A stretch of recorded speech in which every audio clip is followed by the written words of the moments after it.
Great, thank you, Paul. Good morning and good afternoon, everyone. As Paul mentioned, my name is Stephanie Vasquez, and I'm a co-chair of the Health and Nutrition Workgroup. And I worked with the Environment and Sustainability Workgroup to organize this event on urban sanitation and impacts to health.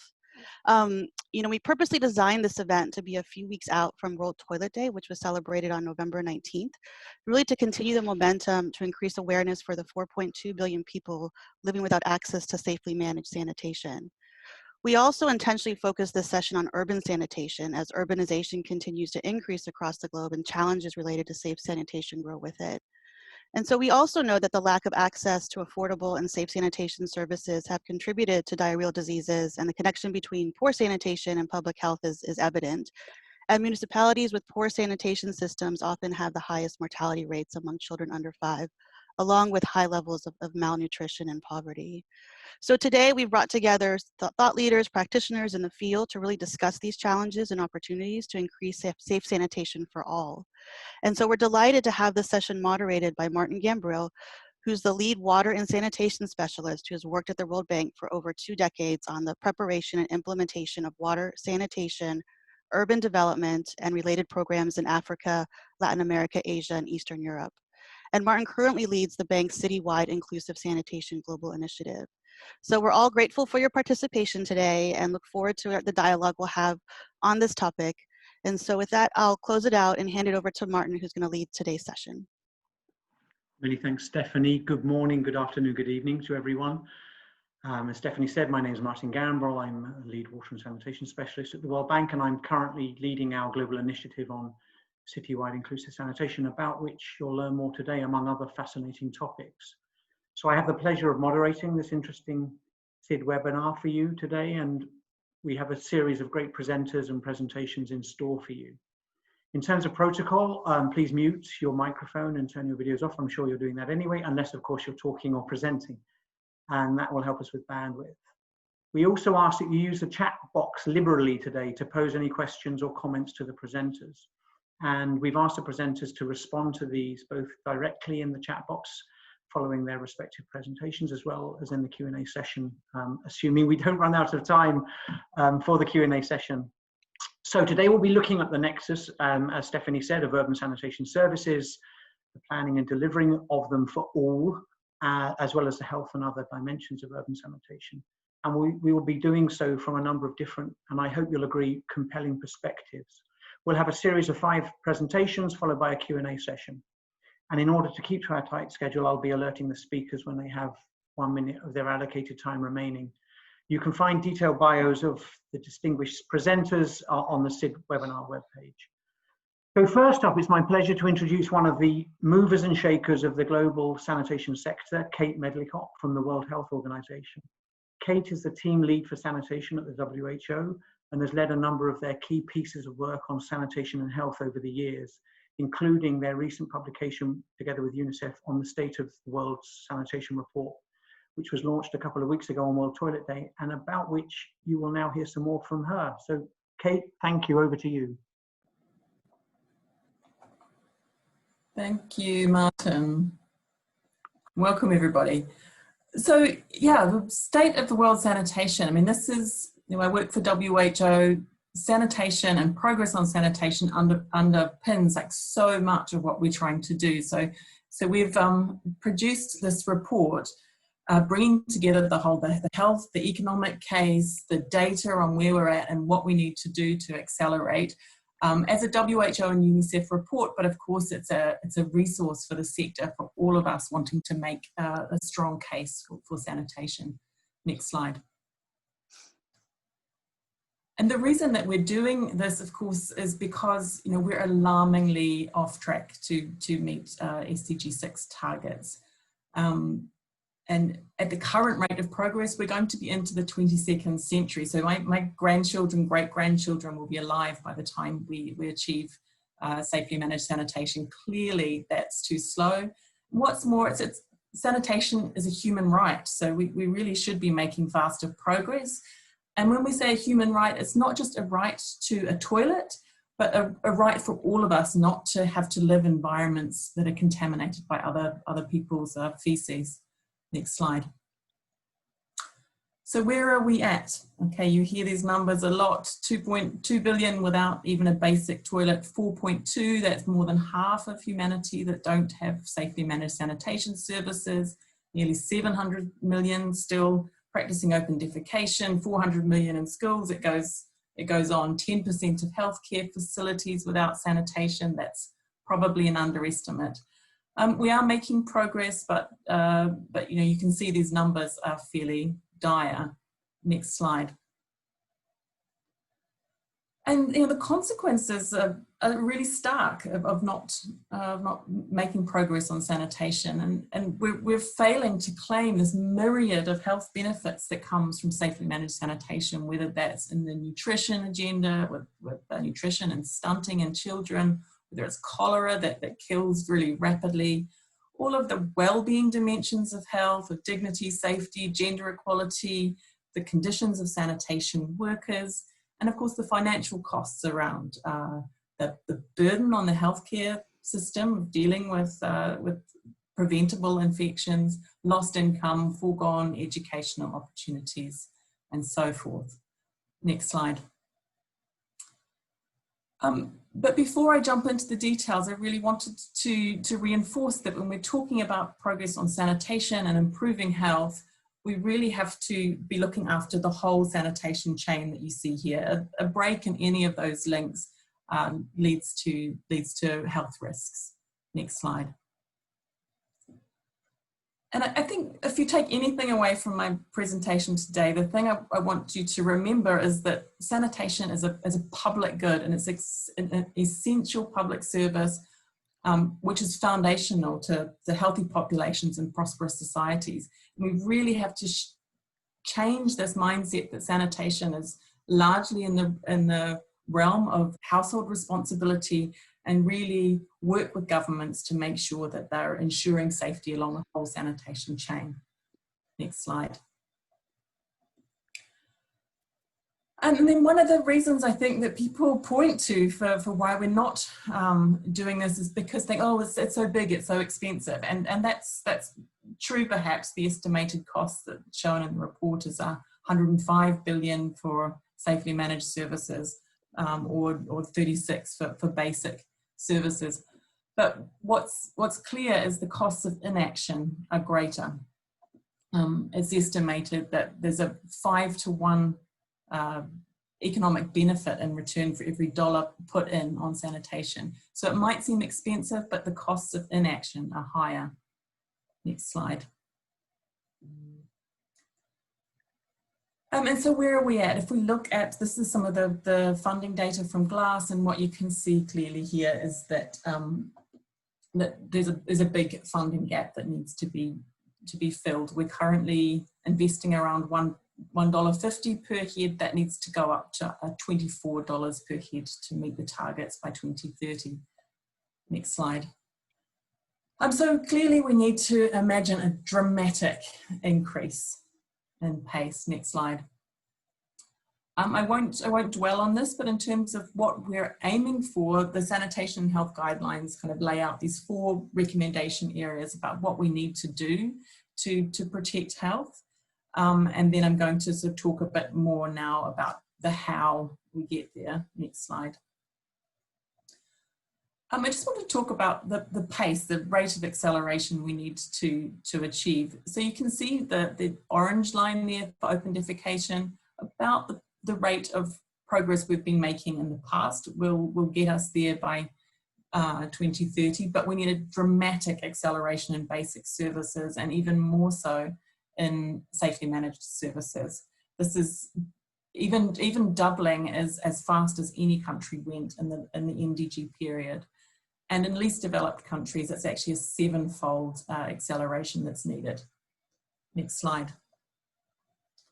So by this point, you might be feeling a bit depressed, but actually history shows that this can be done.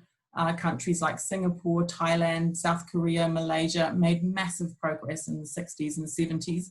And at the time that they did that, their per capita income levels were about the same as many sub-Saharan African countries are now. We've seen it more recently in India making massive progress, and countries like Ethiopia and Cambodia, Laos, Nepal, Indonesia, and Burkina Faso have made progress in excess of 50 percentage points since 2000. So there are reasons to be optimistic. Next slide. So what I would like to talk about now is like, what are the kind of areas we need to focus on to accelerate? Next slide. And these are actually outlined in the SDG6 Global Acceleration Framework, which came out earlier this year, and the State of Sanitation report structures the acceleration we need around these 5 areas. Next slide. So the first one, of course, is governance. We have to have this strong leadership, effective coordination and regulation of sanitation services for this to happen. We have to make sure, this seems so basic, but it's not there in many cases, that sanitation is defined as an essential service that the government is responsible and can be held accountable for. We need to make sure that it's recognised as a multi-sectoral issue, that it's backed up by policies and plans, and really critically, we need to make sure that those policies and plans support a mix of different system types and approaches and regulation across the chain. Next slide. The second is around public finance. We absolutely have to have smart public finance put in place. We recognise it as a public good that demands public finance, but that's only the foundation. We can be working to strategically use those government investments to unlock other sources of funding through different forms of tariffs and taxes, repayable finance, and of course leveraging the private sector. Next slide. Next, yeah. So the third is around capacity development. The fact that we've kind of looked at sanitation as a household responsibility is reflected now in this really historically low emphasis that's placed on capacity shortfalls. And that's not just workforce. We definitely need a larger workforce with better skills and more dignified jobs and working. But that also needs to extend to capacity as it pertains to organisational development, resourcing, research, and so forth. Next slide. Reliable data is absolutely key. In order to kind of get that strong political commitment in the first place, we need really high quality data to make that case, and we need to use that data to allow governments to target investment smartly, to monitor progress, and to make course corrections. Next slide. The final one is around innovation. You know, there's a lot of flourishing innovation that's happening in the sanitation sector right now, and we need more of that, especially to future-proof the sector to things like climate change, but many of the challenges that are coming. And we need to make sure that the systems that we have through regulation, performance and standards actually encourage that innovation and don't stifle new ideas and entrepreneurship. Next slide. So this is a little bit, you're going to have to squint to look at it, but just my final thought is I want you to kind of imagine 2 futures. One in which we, underneath there, where we continue with business as usual and we leave all of these myriad of benefits of sanitation on the table, or one which we accelerate and claim all of these things around child survival, nutrition, recreational water quality, you know, there's this whole range of things, antimicrobial resistance, they're all there, food safety. So thank you. I think I've gone over my time. Next slide. I will leave it there, hand back to you, Martin, and please do take a look at the report on our website and the underlying reports that from JMP Glass and the guidelines that contribute here. Thank you. Thanks so much, Kate. That was great. And no, you were on time. So thank you so much. That was obviously initially, as you said, a sobering view of the reality of sanitation services globally, which certainly firmly grounds our discussion and the challenges facing our sector across the world, but which also provided a roadmap through better governance, financing, capacity development, data and monitoring, and innovation, indicating ways in which we can advance the sector. And I like the fact you made reference to the East Asian tiger stories, the Swaj Bharat in India and Ethiopia, and other examples of where change can be made. And I especially like, because I've seen it before, the Tale of Two Cities graphic that you ended with there, nicely summarizing the challenge, but also the opportunity of embracing the sanitation agenda. So please place any questions or comments for Kate in the chat box. I see there was one for you already there, Kate. We'll be monitoring those and either providing written responses or in the Q&A after our 5 presentations, time permitting. So we'll move on to our second presentation. Next up, we have Liz Jordan. Liz is a water and sanitation specialist in USAID's Center for Water Security, Sanitation and Hygiene, where she focuses on supporting missions on WASH-related strategic planning and project design. At USAID, Liz also leads efforts to develop technical guidance, build capacity of USAID staff, and oversee WASH research activities. And today she's going to talk to us about USAID's urban sanitation work and their perspectives on it. Over to you, Liz. Thank you. Great, thank you, Martin. And thank you, Kate, for laying out the challenges so clearly. I'm not going to spend any more time on that since I think we've all, now really understood the scale of the challenge that we're facing. And, at USAID, we know that in this increasingly urbanized world, we have to pay attention to services within cities. Without safe management of waste, we're going to have environmental challenges, health challenges, and governance challenges, really. So within USAID, we've been developing a series of technical guidance notes, and we have one on urban sanitation. So my presentation today is going to focus on some highlights of that, although the full brief is available online for anyone who wants to dive in further. Next slide. So as Kate mentioned, when we're talking about urban sanitation, we have to think about the whole service chain. It's more than just the toilets. I think when we've been in a tradition of focusing on rural sanitation, we tend to think about the household access first and foremost. But within urban environments, we have to think about the whole service chain, all the way from containment to the safe disposal. And we really have to have all parts of this chain functioning in order to have safe sanitation. Technologies and approaches at every step along this chain are connected. So you can't just tackle one piece without thinking about what it means for the rest. In developed countries, we're used to thinking about waterborne sewerage as the urban sanitation solution, but that's actually really limited in most of the places we at USAID are working in. And so we tend to focus more on on-site sanitation, such as pit latrines or septic tanks, and then fecal sludge management and treatment services. Next slide. One tool we often like to point to is the fecal flow or shit flow diagram, which can really help us unpack where the challenges are in that service chain. So this example is from Maputo, Mozambique. And if you're looking at it, if you just did an assessment of household access to sanitation, like we often talk about, you might think that 99% of the population has sanitation, and that looks pretty great.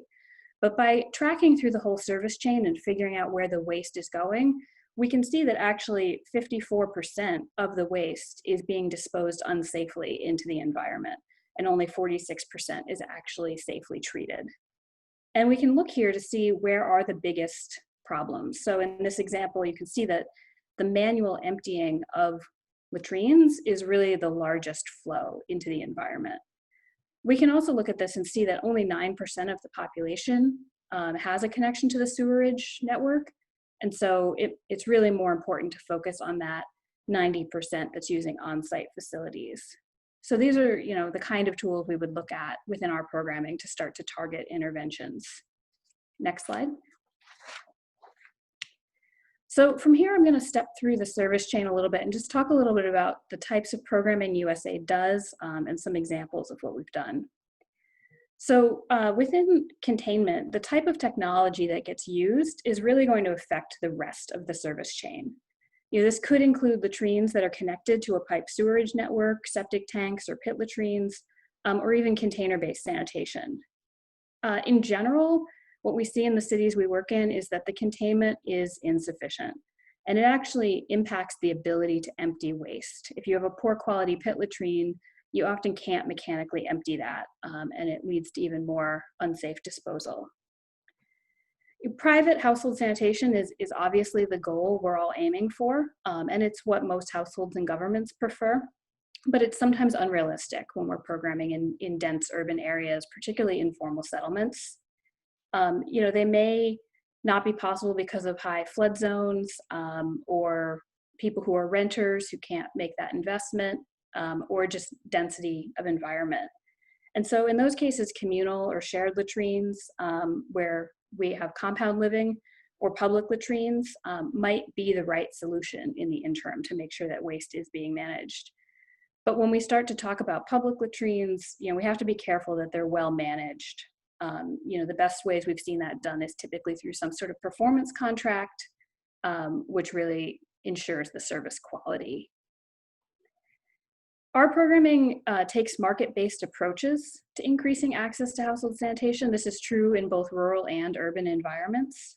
And what we really aim to do is take on a facilitation role, aiming to support the suppliers and entrepreneurs who sell latrine products and provide other sanitation services.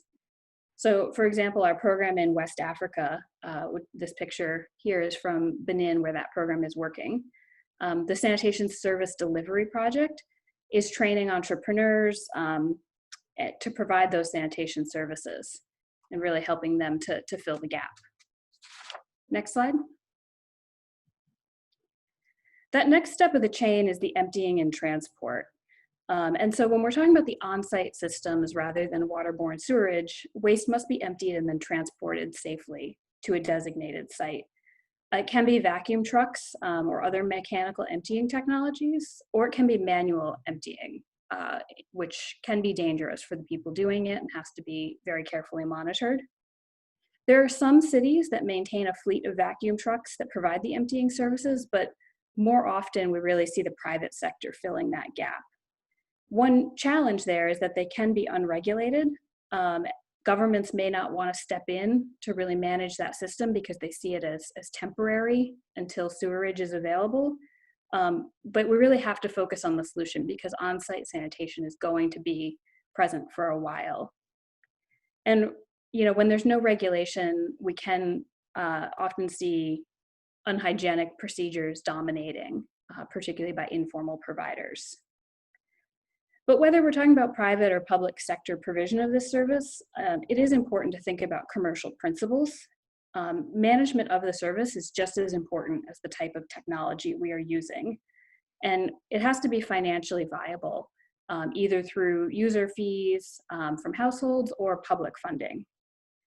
So one area USAID has been focusing on is on filling this finance gap for private sector providers for emptying and transport services. For example, in Senegal, our Washfin project is supporting multiple large sanitation service providers in Dakar to improve the operations and then also link them to financial institutions and help them gain loans. So as a result of continuous engagement with both the providers and the pool of financial institutions, there's 15 Senegalese banks and 3 multinational banks or investment funds who've expressed interest in the urban sanitation sector. And there's loans under discussion totaling about $6 million. We also do work with public providers for emptying and transport where that's more prevalent. For example, in Indonesia, USAID's IU Wash Plus project is partnering with 25 local governments, and they established an innovative service for scheduled desludging. So scheduled desludging increases the efficiency of the operations by desludging multiple households per trip to the treatment plant, and then eliminating some of the household anxiety over when the septic tanks might be emptied. They developed the framework that's on this slide for scaling up regular desludging services based on 7 key aspects that need to be in place to make that system work. And the services are actually financed by a tariff attached to the regular monthly water bill or added to property taxes. So they come via public financing mechanisms. We've got 2 minutes, Liz. Great, next slide. So on this last step of the chain, focusing on treatment and disposal, this is often neglected, and that means that there can be illegal dumping by the pit emptiers into oceans, rivers, landfill sites. And in effect, this is creating the same risk we have with open defecation, but more concentrated and often in poorer areas or near informal settlements. You know, one challenge is that many countries don't even have the facilities to safely treat fecal sludge, especially if they're focusing on wastewater treatment plants. And in some places, there's insufficient treatment facilities of any type, whether fecal sludge or wastewater, and communities might oppose construction of new sites. Typically, the treatment facilities are charging tipping fees to the desludgers who bring waste to the site, which can really create a perverse incentive where dumping illegally is free, but bringing it to the treatment site costs money. So one way we've addressed this through our programming is focusing on either regulations or restructuring incentives where payments only get made when sludge actually makes it to the treatment site. And sometimes GIS monitoring has really helped with that. There's growing interest in reuse of treated waste. There's potential that waste can be used as fertilizer or an energy source. And there's a lot of ongoing experiments in this that are really interesting. The concept is really attractive, but one key piece is how to make the market for it work. So in this case, the technology is probably less of the challenge than really the business model around it. 1 minute, Liz. Great, next slide. So ensuring that everyone benefits from safely managed sanitation requires specific approaches to target the underserved. So this slide is showing one example from Indonesia from the IUS Plus project, where they worked very hard to make sure they were actually targeting people in the bottom 40% by wealth category. And to reach that bottom 40, the project developed a hotspot approach that utilized national census data, identifying poor households to develop a map of the villages with high poverty density, and then working in those areas. And after just 3 years of that project, the monitoring is showing that they are reaching the bottom 40 more effectively than previous programs. Next slide. So to conclude here, you know, our overall approach is really aligned with the principles of citywide inclusive sanitation, which I know is going to be the focus of the next presentation. And we need to really focus on the whole chain, make sure we're working citywide and being inclusive, applying commercial principles. And lastly, we're going to be aiming for strategic incremental improvements in partnership with many other players. This is a really big challenge, and our programming, we know, is not going to solve it alone. So we're really focused on how we work with others and tackle pieces of the problem. So on the final slide here, I just have the link to where you can find this tech brief and the other technical briefs. Go to the next slide. Since I was definitely not able to cover it all, hopefully people can go here if you want to read more. Thanks. Thanks so much, Liz. And we can paste those links in the chat box as well. Thank you for that. It's some very clear takeaways from your presentation. Great to see you drawing on the importance of us understanding the full sanitation service chain and breaking your presentation down into those parts, but also the role of some tools such as the SFDs for advocacy and planning purposes. And obviously you focused on the challenges of, you know, the numerous challenges of different dimensions of fecal sludge management. So great, many thanks for that. And again, please, any questions or comments for Liz, please put them in the chat box. We're going to move straight on to our third presentation. My pleasure to introduce you to my World Bank colleague, Nandita Kotwal. Nandita is a water supply and sanitation consultant at the bank and is a member of our core citywide inclusive sanitation team. She'll give us an overview of the bank's CWIS work, including on our efforts in urban sanitation planning within this framework. Over to you, Nandita. Thank you, Martin. Thank you so much. Next slide, please. Okay, so we've heard a lot from Liz and Kate and even Stephanie on the challenges in urban sanitation. So I won't really spend a lot of time on this data. So we can just probably go to the next slide. And thank you. I'd just like to point out that even with this nexus, it is important to know that much of this urbanization is unplanned and informal. So traditional approaches to sanitation planning and service provision are based on formal planned growth. How do we plan then for this informality? Next slide. We've seen this kind of figure even in the previous presentations. So from the previous MDG focus on containment, the SDG target 6.2 now looks at the whole sanitation service chain, from containment at the household through emptying and conveyance to treatment and hopefully reuse or final disposal. If this is the case, should we be looking at simplified or conventional sewers, at non-network sanitation using latrines or septic tanks, or at emerging service models such as those container-based sanitation entrepreneurs? Next slide, please. So how do we meet these SDG targets? The citywide inclusive sanitation approach to urban sanitation allows us to do just that. And this is something that we have developed, and the World Bank has been at the forefront of this movement together with other key development partners, including the Gates Foundation, WaterAid, academic institutions, and other NGOs. CWS aims to shift the paradigm of urban sanitation to focus on the whole sanitation service chain and on access for all, especially the poor. It promotes a range of technical solutions, both on-site and sewered, centralized or decentralized. It integrates financial, policy, institutional, regulatory, and social dimensions of urban sanitation and harmonizes complementary solutions with related urban services, such as water supply, drainage, and solid waste management. CWS means that we need to think differently and look at business as unusual, as Kate also mentioned. We've been using these principles in a lot of the World Bank projects and through activities of other development partners as well. Next slide, please. So what do we mean by thinking differently? Firstly, this is one of the examples. These programs connect households to existing and new sewers through a combination of enforcement and incentives.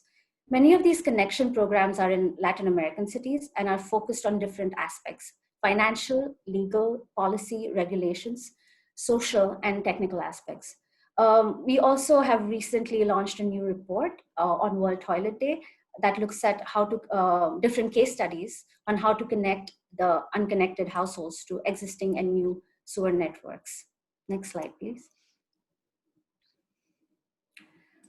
Another way to avoid people not connecting to sanitation infrastructure is by using the condominial approach, like the one used in Brazil, as you can see from the pictures here, which is based on a participatory design and construction with full engagement of households.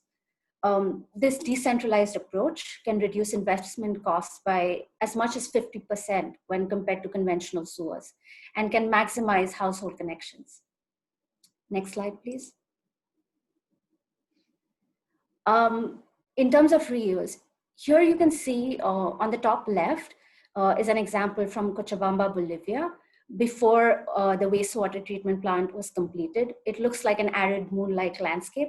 And if you look at bottom right, it's the same picture, but it has lush agricultural land surrounding the completed wastewater treatment plant. The wastewater effluent was used to irrigate maize all year round. In fact, farmers donated land to the treatment plant as long as they were guaranteed access to effluent for irrigation of their crops. On the other end, you can see compost production from treated fecal sludge in Bolivia, which is on the lower left picture, and the lower left higher picture is of fuel briquette production from fecal sludge in Kenya. Next slide, please. Another way to think differently is through innovative container-based sanitation approaches. This has been especially effective in low-income and unplanned communities. The top right picture is from Haiti and the rest are from Bolivia. And you can explore a bit more on our website, and I'll post in the chat box the link to it. Next slide, please. Next slide. Thank you. Can you go back?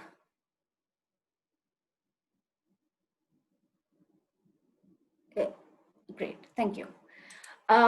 So this example is taken from the municipality of eThekwini in South Africa, whose capital is Durban. The image spans, I think because it's PDF, we can't see the change in the image, but what usually happens is the image, you can see an aerial view of how the population has grown over 2 years. So for the 3.5 million population, it's fairly distributed between urbanized areas and a large rural fringe. So the utility provides sewerage in formal urban areas and temporary community toilet blocks in dense, unplanned, informal areas until these areas are upgraded. And in low-income, low-density areas without any on-plot water supplies, the utility provides on-site facilities, which it empties every 5 years. But if people want to do it more frequently, it charges a service fee. Next slide. Okay, so I'll take you now in the next few slides through some of the planning tools and resources that we at the World Bank use to address impacts of sanitation on health. Next slide. So one of these is Kenya's Nakuru County, which is undertaking a participatory strategic planning process to understand and address service and institutional gaps. This has been replicated in other counties as well and showcases planning at a county level, exploring the urban, peri-urban, and rural continuum. Next slide. Thank you. So this is another tool which has been widely used by our project teams. It's called the Costing and Planning tool, and it's also freely available. It proposes a menu of options that fits your city's context. In this example, you can see Dakar in Senegal, and we can see different technical solutions that are adapted to each depending on different variables such as accessibility, space, water availability. But getting to those mixed solutions was a gradual process. We are also in the process of adding a cost-benefit analysis tab, hopefully, to this tool, which will consider health and environmental impacts. Next slide. Thank you, Martin. So the Sanitation Rapid Assessment tool, this was developed in collaboration with the project team and government counterparts in 22 secondary cities in Ethiopia. And it's used to make quick, no regret priority sanitation decisions. But this process is in parallel with traditional longer term feasibility studies. It's already been adapted in Nigeria and is in the process of being adapted in Kenya. And sorry that it's a bit blurry, but it's all available on our website and I'll post a link to it. Next slide, please. So in the context of Yemen, which is a fragile country, with the help of a local consultancy, the team was able to collect household and service level data in 2 cities, in Sana'a and Aden. The issue was there were a lot of data gaps as well. And the team supports an emergency health and nutrition project there. However, the recommendations from the consultants were too many, and we had to prioritize given our limited resources. And so the prioritization criteria that we developed, we ranked it, and keeping in mind the immediate needs of cholera mitigation and now COVID. 30 seconds, Nandita. Next slide. So strategic and integrated planning. So this is the terms of reference and guidance note, which was developed for general use and rolled out in 9 secondary towns in Angola through the use of a participatory master planning process. Next slide. And lastly, just to give you an idea of our work, these are the 4 pillars of citywide inclusive sanitation work. And you've heard a bit on the tools and resources, but we also do knowledge and learning events. A big part of our work is operational support to project teams and building partnerships, as Kate mentioned. This is also key to developing and moving forward. Next slide. Thank you so much. This is, I'll post the link to this so that we don't over time. Thanks, Martin. Many thanks, Nandita. A lot of food for thought there regarding the role of appropriate and agile urban sanitation planning approaches under a CWIS framework and in different contexts with varying degrees of difficulty. Nandita will post the web page there, so you can also explore the bank CWIS web page. We'll move straight on. Any comments or questions for her, please put them in the chat box as we mentioned for the others. Thank you. We're going to move straight on to our fourth presentation. We're going to hear from Dennis Mwanza and Lawrence Yesi about their efforts in undertaking the groundwork for urban sanitation planning and governance in Nigeria. Dennis serves as RTI International's Senior WASH Advisor. In this role, he's responsible for the capture and technical input of proposals and thought leadership on various technical matters, specifically in urban sanitation, utility reform, and utility governance. Dennis has a rich experience in many years in the sanitation sector from a variety of important previous positions, as you'll see from his bio page on the SID webpage. He will hand over in his presentation to Lawrence, who's an institutional and policy development specialist at RTI, where he plays a key role in their implementation of USAID's EWASH program. Through his work, he's helping strengthen policy, institutional and regulatory frameworks for improved WASH services in urban Nigerian neighborhoods. Over to you, Dennis, and you will hand to Lawrence through your presentation. Thank you. Thank you so much, Martin, and great to have you facilitate this session. Please, if we can go to the next slide. Yeah, thank you so much. So, just as a start, in terms of context, and I'm sure Nandita may have mentioned a bit, but I know that the World Bank is doing quite a lot in Nigeria in terms of sanitation. But the general situation which may be agreed upon is that at the moment, starting at the policy level, there is no clearly defined institutional home for sanitation. And I put SEPAS there. SEPAS stands for State Environmental Protection Agency, which was created specifically to protect the environment. But because of a gap that existed, in fact, I should say they did not refill the gap because they are mainly dealing with solid waste management. So if you go to a state and ask who is responsible for sanitation, they'll tell you SEPA, but then you'll find that they actually deal with the solid waste management.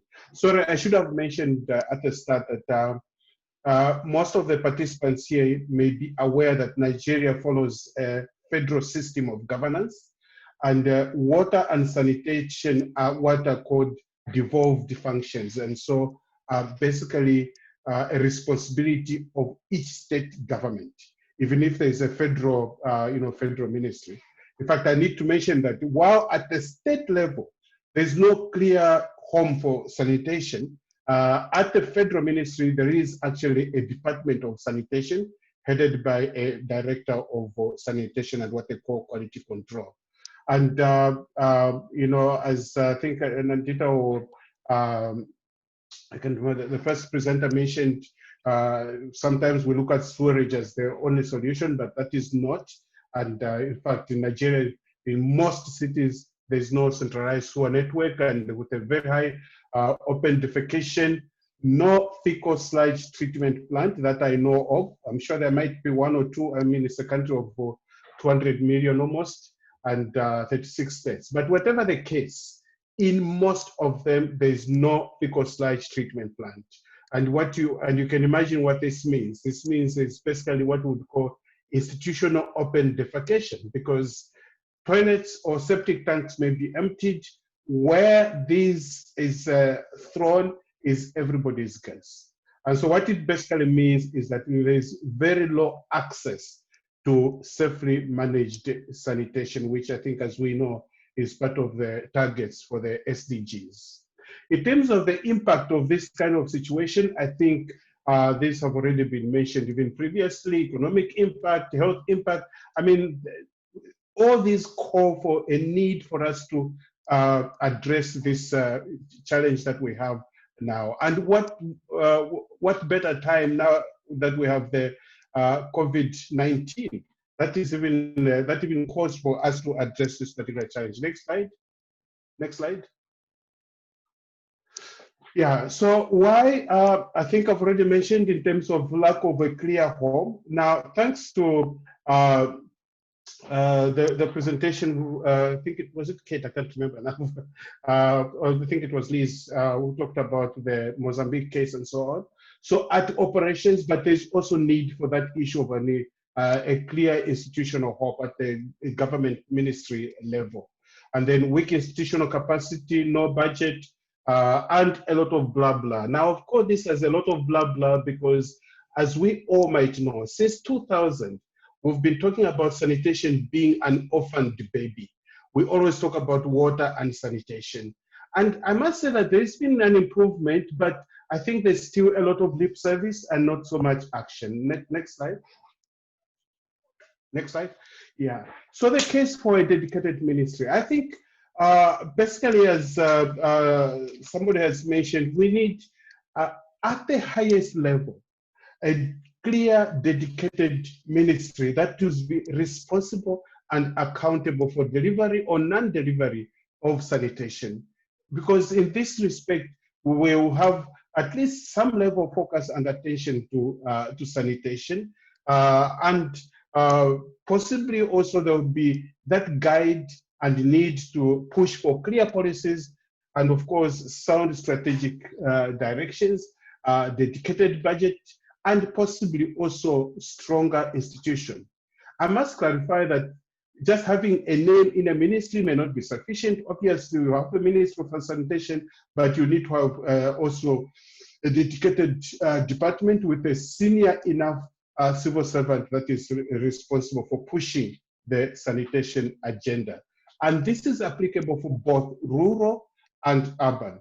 Though I need to mention at this particular moment that in most instances, rural sanitation has received a lot of attention. I know that a lot of people always say that that's where the waste problem is worse. But unfortunately, in Nigeria, at least, urban sanitation is also on its knees. It's in it needs a lot of addressing.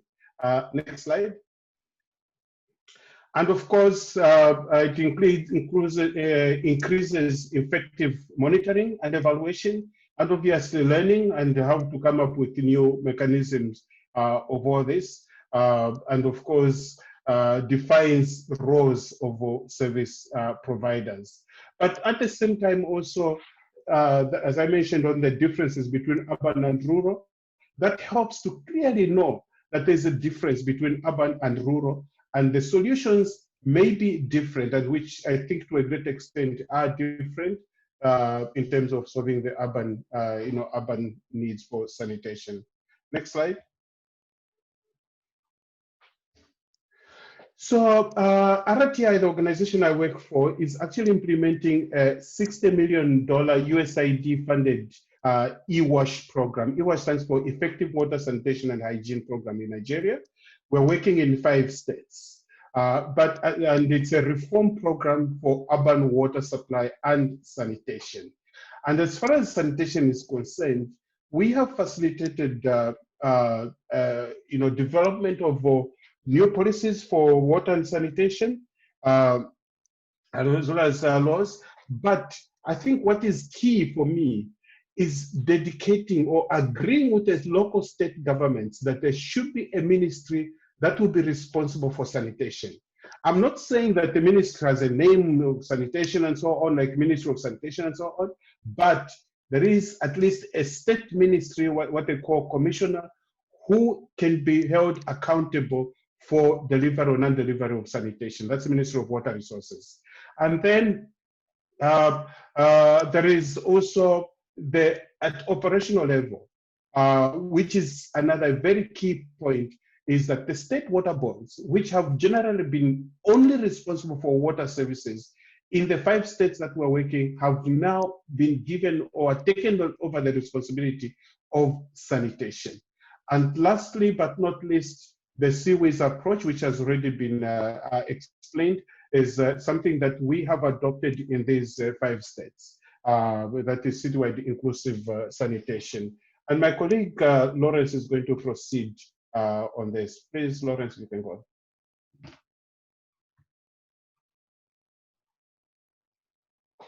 Yeah, thank you, Danny. Well, please, next slide. Thank you, Danny, so much for laying the foundation.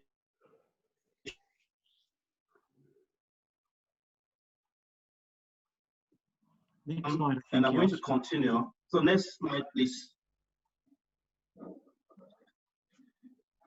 So across, the USAID program is working in Nigeria across 5 states of Abia, Delta, Imo, Niger, and Taraba states. So in addition to the challenges Dennis mentioned, across these states rely completely on on-site sanitation. Access to sewer network is completely absent, and the on-site sanitation is poorly managed and characterized by irregular evacuation and disposal by basically unregistered and unregulated operators, which are basically private operators. So we also have challenges of absence of local ordinances, where there's no single law regulating activities of sanitation across all the value chains. And we have issues of overlapping roles and responsibilities, inadequate funding, and investment by government, and indeed the private sector, among others. Please, next slide. So the USAID e-Watch program implemented by RTI International has developed and is implementing strategies to confront these challenges across the 5 states. First, we mobilize the consciousness of state governments to agree to developing and approving state policies, and also developing appropriate laws and revising existing ones to create the enabling environment for this change to happen. So the change has led to creation of defined institutional homes in state ministries of water resources and the state water boards to provide that enabling environment for service efficiency across all the value chains of on-site sanitation management. So in the ministries of water resources, we have sanitation units, and we also have advocated and they've appointed unit heads, and also in the state water agencies, which are now state water supply and sanitation agencies, but they are focused on sewage system management. So we're also working closely to strengthen institutional capacity, provide capacity building to unit heads to be able to man these units. And we've also pushed to have lands allocated across the 5 states for fecal loss treatment plants. So the other picture on the other side is the newly enacted law in Taraba state. This has happened across the other states, except for Abia, whose law is currently in the state assembly. And the lower picture shows one of the lands in Delta state. So these are part of the efforts we're making on ground here to change this narrative. Next slide.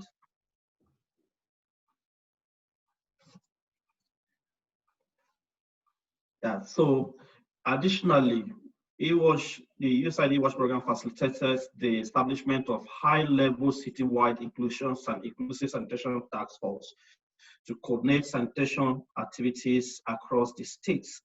And this group is comprised of multiple stakeholders, including civil society organizations, healthcare workers, environmental practitioners, and indeed the private sector. So currently we're undertaking sanitation mapping, and the intention is to develop a citywide sanitation inclusive master plan. And hello? Yeah, so we are on with data collection from the city involving households, institutions, and commercial centers. And then the output of this intervention, we come up with a sheet flow diagram, and we'll have narrative reports on the situation, including demographics and access. So it's just a first step to developing the citywide sanitation, inclusive sanitation master plan, like I mentioned earlier.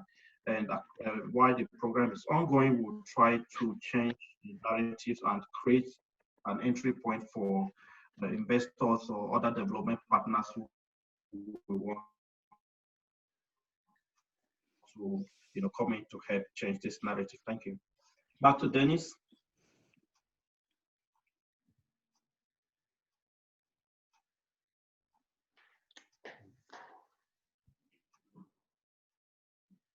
Dennis, back to you. Lawrence,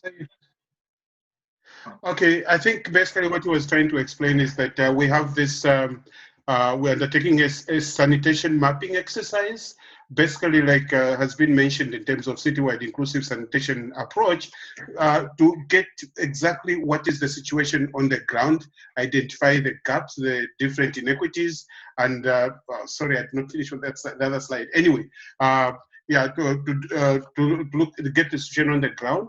And then, of course, the outputs from this is that we hope we can have a reliable sheet flow diagram, but most importantly, a narrative report. And lastly, but not least, is what Lawrence already explained, and this is that we'll have a city sanitation plan, which shows what kind of investments we need to have and where and so on. We're also working on fecal sludge treatment plants, at least coming up with designs for those. Next slide. Yeah, thank you so much. So that is in case you need to contact us, we have our details there. Thank you so much. Excellent. Thank you very much, Dennis and Lawrence. That was great. And you've raised some really interesting governance and planning issues from a challenging country context. And your recommendations of a dedicated sanitation ministry is really interesting. And it's an aspect that we at the World Bank have been hotly discussing for different places around the world. And it's actually been part of the AMCAO's Africa Sanitation Policy Guidelines discussions, the pros and cons of standalone ministries or standalone institutions versus those combined. So that's a really good and interesting discussion as well that you raised. Also, the bank's currently preparing a large investment program for water supply and sanitation services in Nigeria. And I know that some of my colleagues working on that project have joined us today and will be very interested to learn more about your planning approaches to urban sanitation in the country. So thanks so much for that. Now, hopefully, last but not least, by no means least, we have Kariuki Mugo. Mugo, can you hear us? Because he's been having connection difficulties. Are you with us, Mugo? Yes, excellent. Martin, can you hear me? Let me introduce you then. Mugo is the Director of WASH Sector Support for Water and Sanitation for the Urban Poor, WUSUP, a global organization that helps transform cities to benefit the millions who lack access to water and sanitation. He has over 20 years of experience in managing pro-poor urban and rural WASH programs in Kenya. And Mugo is going to present to us on the importance of understanding the enabling environment in which our urban sanitation services sit or should sit. Over to you, Mugo. Thank you. Thank you, Martin. WhatsApp helps cities to serve low-income people across a number of countries. And in the course of our work, we have been a strong proponents of citywide inclusive sanitation. In the process of trying to test a number of things and to support institutions and small and medium enterprises, we have realized that we need to support creation or strengthening of enabling environment. Next slide, Martin. So, yes. In our own experience, we have realized that enabling environment requires that you have a strong institutional mandates or very clear mandates. You need to have policies and laws. You need to have regulation standards. There needs to be planning systems or mechanisms, and also you need to have financing mechanisms in place. Basically, what we do is we try to look at what can make citywide inclusive sanitation take place and what can make multiple players be able to work with each other as conveniently as possible. Next slide.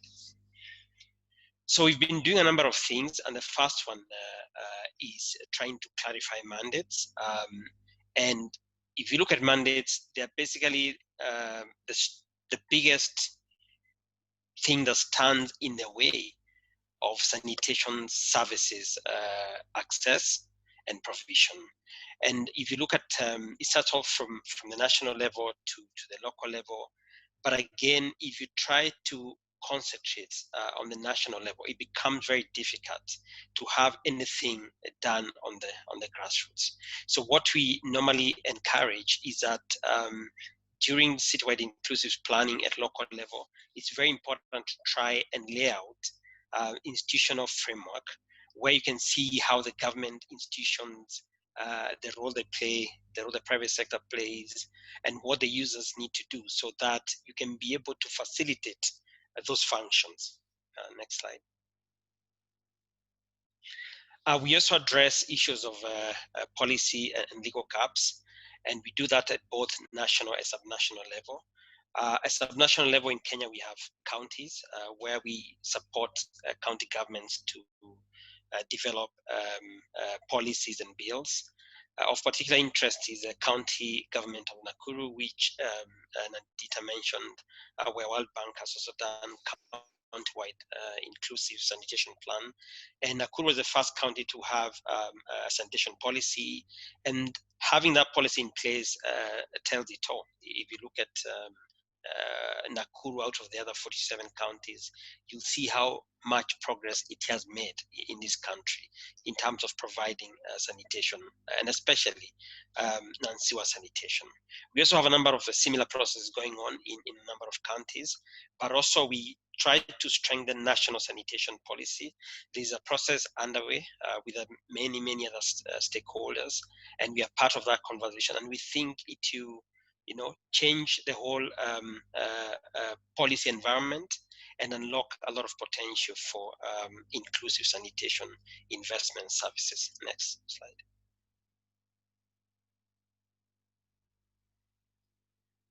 Next slide, please. Whew. Can you hear me? We can hear you, Muga, but maybe you can't see the change in slides. Okay, yes. So the other thing that needs to be done is to initiate planning mechanisms.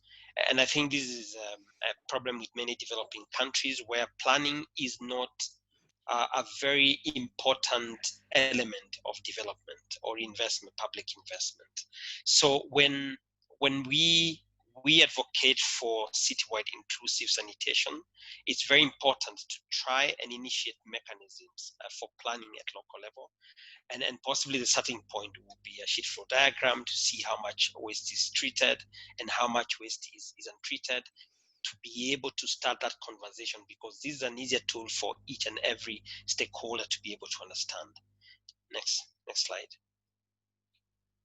Yeah, one of the cities where we're working, we've been able to work with a number of stakeholders, the local utility, Malindi Water, some other private sector like Sanitation, and we've been able to bring together some stakeholder kind of mechanisms where people sit together and discuss the issues of sanitation and what needs to be done, and finding solutions when sitting all around the table, having conversations and contributing.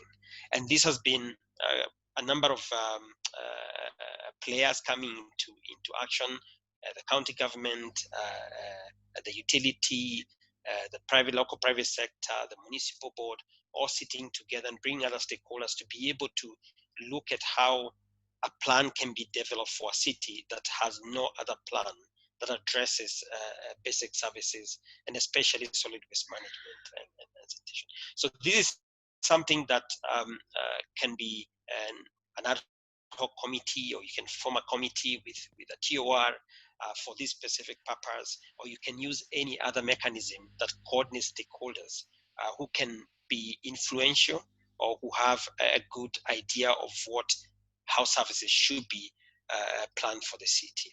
Next slide. It's also important to look at the issue of financing. And one of the things that we facilitate is conversations around financing mechanisms and sources, and looking at especially domestic resources, whether it's taxes or levies.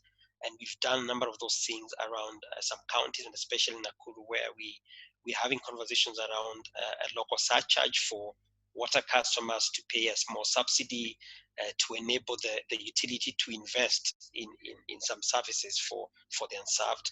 You can also do other things like analyzing investment costs, and that can be done when you have a citywide inclusive sanitation plan.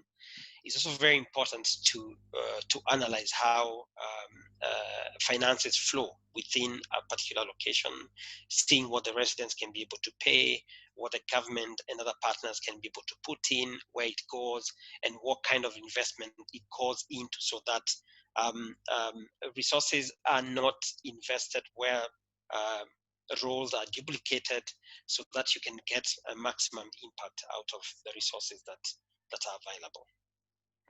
Next slide, please.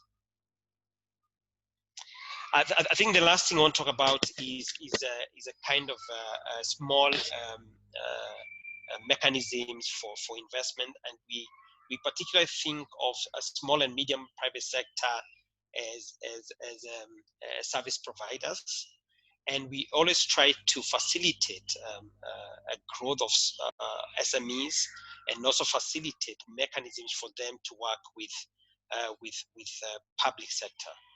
Without that continuum working, there's always a missing link, because public institutions cannot be able to provide most of the services. Of particular interest is some work that we do in Dhaka, in Bangladesh, the SWIP model, whereby we utilize dormant public capacity. Utilities there have VTOs which are not well utilized.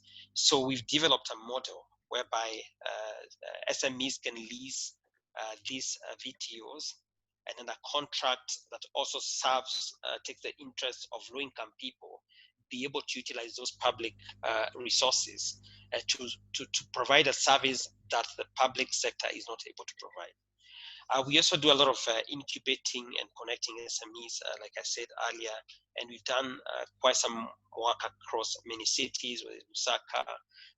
This is a case of Kisumu, whereby the market didn't have any manual pit emptiers, and that was a big problem. So one of the things that we had to do to start to catalyze the FSM market was to build the capacity of local SMEs, and to develop some standards for them, which are SOPs that they use to contract with the government entities to be able to tip waste and to be able to meet certain operational standards that meet public health requirements. And we have seen that actually has triggered a lot of movement in terms of small private sector and household investment into pit emptying and latrine construction. I think I will stop there. Thank you. Many thanks indeed, Mugo. I'm very pleased that your connection finally worked, because I know you had trouble joining us. That was great. And you provided a comprehensive and succinct overview of the importance of the enabling environment for allowing the urban sanitation sector to move forward. And of course, I was discussing with a colleague earlier that there are different interpretations or different frameworks for enabling environments, but I thought that the way you described it, looking at the institutions, the policies and laws, the regulation, the planning and the financing, summarize very nicely the key elements of an enabling environment. So that was great, and I think the presentation sets us up nicely as well. Well, all of them do, obviously, for a Q&A session. And I'm just checking our time, and we're doing well. We are actually where we should be, which is fantastic. So thank you to all the presenters for that. I'm gonna ask a couple of. I'm gonna start off because the title of the webinar talked obviously about urban sanitation, and you've done a fantastic job, all of you, to talk a lot about different elements of sanitation planning and implementation and service delivery. But I was going to go back to Kate, hoping she's still with us, and just ask if she's got some reflections on the urban sanitation health interface, obviously being our representative at the World Health Organization and having worked so much on this, whether you've got any pointers for us. And obviously we know you have your sanitation safety planning manual that you worked on a year or so ago. I just thought it might be interesting for you to give us some reflections, because some of the audience will be coming at development from the health perspective. If you've got any words of wisdom for us from that perspective, Kate, I hope you don't mind me dropping that question on you. No, not at all. So firstly, would be just about the role of the health sector.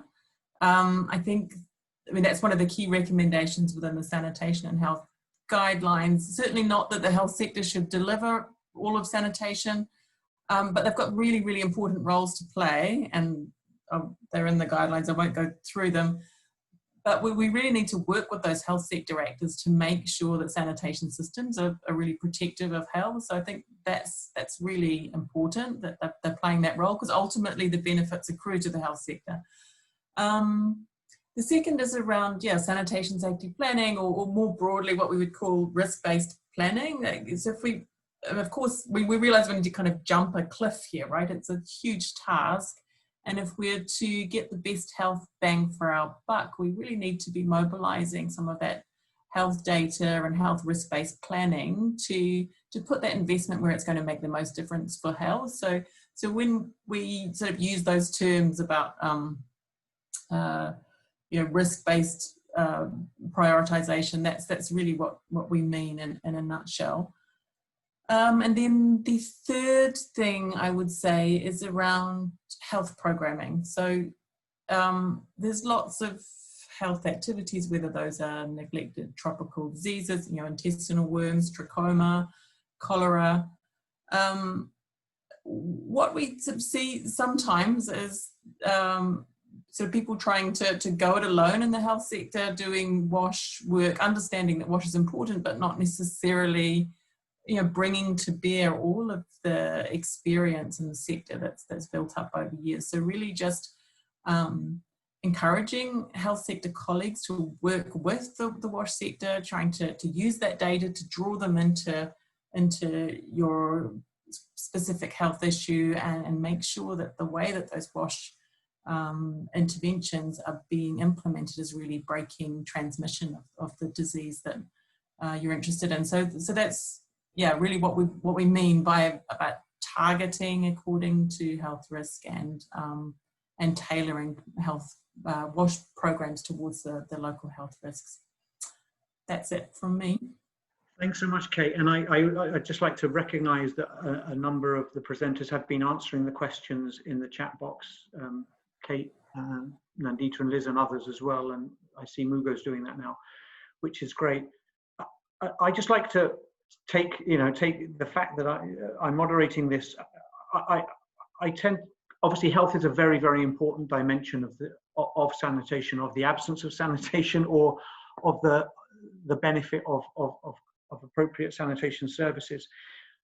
I often say that the beauty of sanitation is that it touches on so many elements of the development agenda. Health obviously is clearly one, the environment, quality of life, economics, empowerment, but also the curse of our sector is that it touches on everything, and sometimes we have to fight to have a seat at the table in some development settings.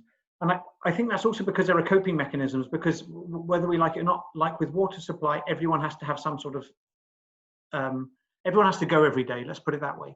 So you have to do it. And so you have to have your own coping mechanisms, and you take care of the issue yourself. So there tends to be this silent emergency going on in which we get used to this business as usual, as it were, with people sorting their own services out. And then when big crises come along, like the cholera outbreak in Peru in the early 90s, or the cholera outbreak in Southern Africa in the early 2000s as examples. In Peru, it caused billions of dollars in lost revenue from exports because of the cholera outbreak in the ports there. And then people start paying attention to it, and then it goes off the agenda again, 4 or 5 years later. Someone that I like to quote often is Neil MacLeod of eThekwini Water and Sanitation, who always says, never let a good crisis go to waste. And he used the cholera crisis that affected eThekwini municipality in South Africa to make the case from the health costs, the additional health burden that was brought about by the cholera, to get the municipal government to invest in sanitation and invest seriously in sanitation. So again, just making some of those links. Let me take a quick look at whether we have any pending questions, because the team behind the scenes has been gathering those together for me. So let me do a quick round of these questions then. So we have a question from Tanvi. Could Liz reflect on how USAID is responding to increased local service provider needs and falling revenues during COVID? I'm just going to throw these questions out and then I'll come back to each of you. From David Painter, also to Liz, what do you feel should be done at USAID policy level to actually get more field missions to move into urban sanitation investment? And then a question for Mugo from Robert. It appears that for the past 10 years, most of the progressive WASH innovations in Kenya seem to have come out of Kisumu and Nakuru counties, both of which are featured in presentations today. Whether you have any thoughts on why that might be the case. That's an interesting question. And then for Dennis, with the clamour for a small government in the centre in Nigeria, what other strategies could come in handy to attract budgetary allocation and general funding into the sanitation sector in Nigeria? So Liz, if you're there, if you could maybe take those first two questions for us. Yeah, happy to. I think the first one was on the COVID-19 impacts on the sector. And I put a bit of this in the chat, but it's something we've been tracking really closely, as I think other donors and partners in the sector have been. The data around service provider impacts are more robust for the water sector subsector than the sanitation subsector.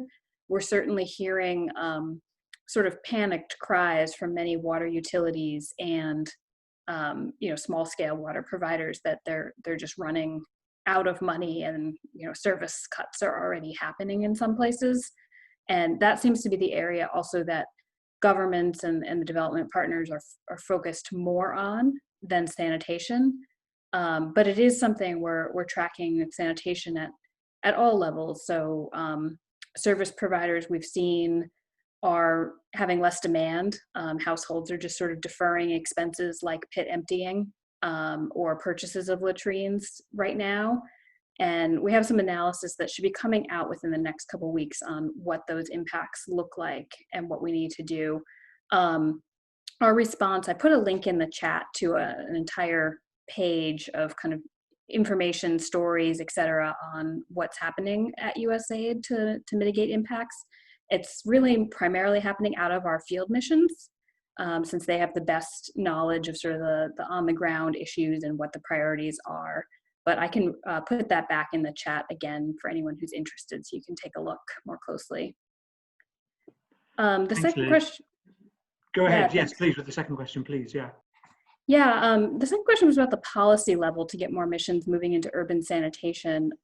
We've actually, I think in the past few years, had a lot of growth in this area, in addition to some missions like Indonesia and India that have a long history of working on urban sanitation. And I think some of that can be attributed to some policy changes.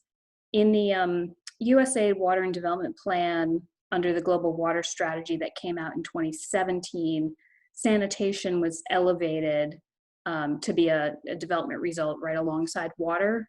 So rather than kind of burying everything together in WASH, we tried to really pull out sanitation as being very important, with a particular sub-objective around safely managed sanitation and a focus on urban environments. So, I think that some of the policy changes have happened, but at USAID, it can take a few years for that to materialize in our programming. So I think it's actually a shift that we're seeing right now and will continue to grow. Liz, that resonates with us at the World Bank, exactly what you said. We tend to be big tankers in some ways, and changing direction can take a while. We've been working on advocacy at the bank, within the bank, with our bank staff and through them, our government counterparts, on citywide inclusive sanitation for a couple of years now, 2 to 3 years, and we're now seeing that traction. But again, probably it's the same with USAID. Our projects take a while to prepare and to implement, so it's like the tanker changing course. It can take a while. So that's great. That's great to hear. Also on the COVID response, I just add the bank seeing more of that as well, as you implied. Other development agencies are seeing that issue of utilities being asked to provide free water, and this having an impact on their revenues. And some of our policy lending is helping with that issue. And we've also got some toolkits for utilities to help them think about emergency responses as well. And we can, if you contact us, if anyone's interested, we can share that with you. But thanks for those answers, Liz. And as I say, it resonates a lot with what we're doing as well at the bank. And so, Mugo, there was a question for you, if you're still with us. Yes. Yeah, Robert wanted to know how come Nakuru and Kisumu counties are more progressive. And if you look at the issues that I've raised, they are more advanced or more addressed in these locations.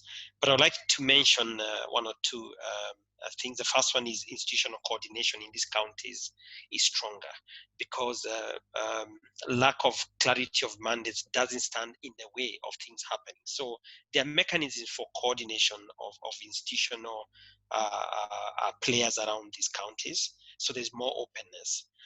The second one is the strength of utilities, of service providers. You find that the water utilities there are progressive, they have better governance, they are more open to different models and technologies of providing non-sewer sanitation. So they're better performing generally. So the strength of institutions is key.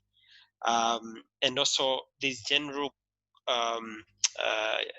this commitment of the leadership, whether it's the governors or utility managers. You have very committed leaders who drive the entire agenda. And maybe also to mention that policy and regulatory environment is stronger.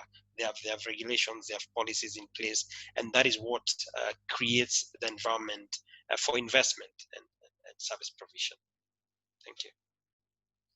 Thanks for that, Mugo, and that resonates with our experience from other countries. And we've often debated this issue of picking a winner in a decentralized context, be it states in a federal government such as Nigeria or Brazil, where I've worked a lot, or counties, as you're talking about now. You know, do you go with the ones that are better prepared and therefore you can demonstrate success, or do you go with the weaker ones? And I think it's a really interesting discussion as well. Just demonstrating success, picking winners, where are the champions, and then showing showing others, leading the way, as it were. And I think that's a nice segue to the question for Dennis for Nigeria, because as I said, we're thinking of that model as well in our engagement there, Dennis, to which are the states and which are the LGAs, the local government administrations, where we can work with and demonstrate success in the water and in the sanitation sector to allow for its scale up. So Dennis, there was a question for you about this issue of the clamour for small government at the centre versus strategies to attract budgetary allocation. I don't know if you have some thoughts for us on that, Dennis. Yeah, no, certainly. I think for me, the major problem basically is that urban sanitation has generally been the elephant in the room that we are not seeing, that a lot of political leaders and even engineers and so on were not seeing, and yet an elephant really is something that should be obvious. And why I'm saying this is that imagine you're such a rich person, even if you're not rich, but you're able to build a house and have a septic tank. And as long as somebody comes to empty your septic tank, you don't ask, where are you taking this waste? And obviously, it's, as I said earlier on, it's everybody's guess. So how can the state governments, even a small state government, but the good thing is that all the state governments do get some funding from the federal government. I think the solution that we have proposed in terms of having a ministry that is accountable for sanitation.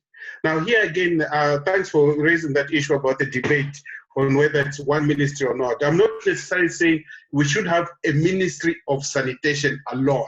It might be Ministry of Environment and so on, but we must make sure that there's a minister who you can hold accountable for sanitation. So, for example, who can make sure that there's a budget, and then there's, of course, clarity of roles and raising the profile of sanitation. I think all of us here have been talking about lack of elevation of urban sanitation, up on this. So you'll find that when you look at the government budgets, you ask yourself, where is the budget line for sanitation? Somebody will tell you it's underwater and sanitation. And then now you look at the details, you find that everything is just talking about water, and so on. You go to Ministry of Health, yes, there will be sanitation most likely, but it will be more on public awareness and so on, rather than construction of physical infrastructure, whether toilets, the whole issues of emptying and transportation that we've been talking about, as well as treatment facilities. Thank you. Many thanks, Dennis. That's great. I'm going to wrap up this section of the Q&A now. For me, this has been fantastic, and I'm looking forward personally, Nandita and I and the bank team to engaging with Liz and her work, with Dennis and Lawrence, with Mugo, of course, and to continue working with Kate. So this has been great, and I like the feeling of the synergy of the direction that all these different organisation development agencies are going in. We're coming together around an approach, and it's really positive and great to see. So I wanted to thank our excellent and inspiring presenters today. Thank you all very much. But also, thank you for participating, the audience. And we've had over 60 people throughout the discussion, and for your interesting and great observations, and for being with us today. And with that, I'm going to hand it back to Ari Istander and Paul Sherman of SID for some closing words. Thank you. Okay, thank you, Martin, and thank you again to everyone, all the presenters, especially to Kate, Liz, Nandita, Dennis, Lawrence, and of course Karayuki, that are able to join us and present on this topic. I just want to say on behalf of the SID working group here, thank you again, and thank you for everybody for attending. I know for some of us it's already late afternoon, some of us it's mid-morning, so thank you again. And with that, I'm going to hand it over to Paul, who's with SID Washington, to talk more about the survey that's popping up on the screen at the moment. Thank you again, everybody. Great, thanks, Ari. So and thank you to all the speakers and Martin as the moderator for participating. We really do appreciate it. I think it was a very lively discussion, and we appreciate everybody's participation in the chat. I think that was very lively too, and it was great. So I'll just, as a good timing, because it just popped up in the chat. As was mentioned, please fill out, we have a survey we just posted in the chat. Please feel free to fill it out. We really do appreciate your feedback, and we really do take it into consideration as we move forward with planning our events in the future. It really helps us to develop new event ideas and also formats and everything else that we do. And we wouldn't be able to do what we do without all of you providing your feedback to us. So please feel free to fill that out. And with that, I will close this out. Thank you very much for participating, and we hopefully we'll see you at a future SID-W events, and hope you continue to stay safe and healthy. Thanks, everybody.